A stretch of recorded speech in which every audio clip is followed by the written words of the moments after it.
Psalm 118:88. Because of your love, give me life, and I will do your will. O devoted servant of God, Saint Francis Xavier, your heart was burning with love for Jesus. Impelled by this love, you went from country to country and spent yourself unto death, proclaiming the name of Jesus and the good news of salvation. That is why the Father filled you with glory in heaven and preserved your body from corruption here on earth.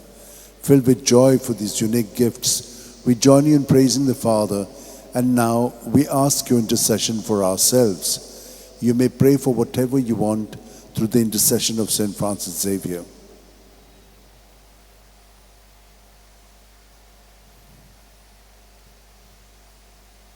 We ask you to obtain for us the fulfillment of these desires, if they are pleasing to the Father. And for everything, together with you, we praise the Father through Jesus in the Spirit.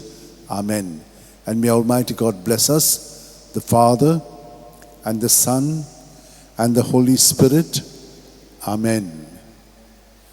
San Francis Xavier, voda cura, radisam mogan, las lolia, besangal saiba, desaram cha, sambalung sodakal, gopan tuja, besangal saiba, sharar goincha, sambalung amka, gopan tuja.